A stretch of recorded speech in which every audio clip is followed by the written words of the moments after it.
अस्सलाम वालेकुम dear play group class, कैसे हैं आप सब। बेटा आज हम अपनी उर्दू की सेकंड और थर्ड टर्म की प्रिंटेड कॉपी का पेज नंबर 36 सॉल्व करेंगे। फर्स्ट ऑफ ऑल आपने अपनी मामा को बोलना है कि वो आपको CW आज की डेट एंड डे लगा कर दें। पेज नंबर 36 पे हमें अगेन वही काम दिया गया है।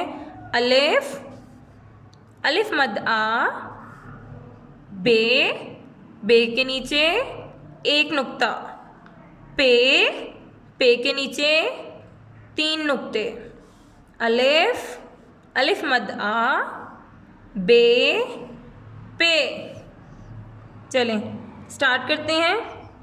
सबसे पहले है अलिफ, बिल्कुल सीधा, अलिफ मद आ, पहले सीधा अलिफ लगाएंगे और इसके ऊपर मद, अलिफ मद आ।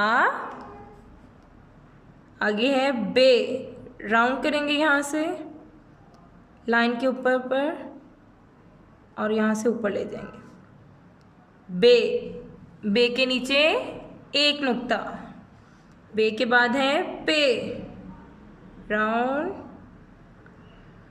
लाइन पे और सीधा ऊपर, पे, पे के नीचे 3 नुक्ते, अलिफ, अलिफ मद आ, बे, पे। अगेन इसको पढ़ेंगे अलिफ, अलिफ मद आ, बे, बे के नीचे एक नुक्ता, पे, पे के नीचे 3 नुक्ते। हमारा अगला सवाल है दुरुस्त हर्फ के गिर्द दायरा लगाइए।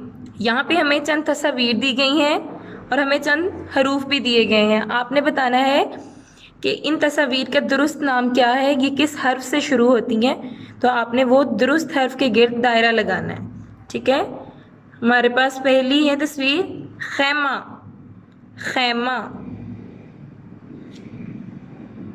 आदमी, आदमी, पलंग, पलंग, खैमा, आदमी, पलंग। खैमा किस हर्फ से शुरू होता है? खैमा। जी किसकी आवाज़ आ रही है? खे की, खे, खैमा। तो हमने खे के गिर्द दायरा लगा देना, खे को सर्कल कर देना।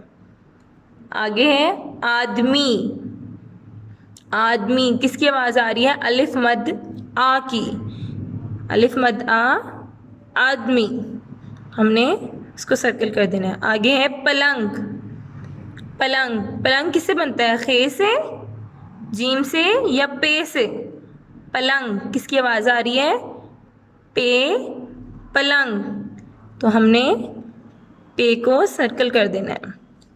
खे खैमा, खे खैमा, अलिफ मद्दा आदमी, अलिफ मद्दा आदमी, पे पलंग। Okay nursery, okay play group students, आपने इस पेज को बहुत अच्छे तरीके से इसको राइट करना है और इन पिक्चर्स में आपने, इन तस्वीर में आपने कलर्स भी करने हैं और अपनी मामा को चेक भी करवाना है। Okay play group students, take care, Allah हाफिज़।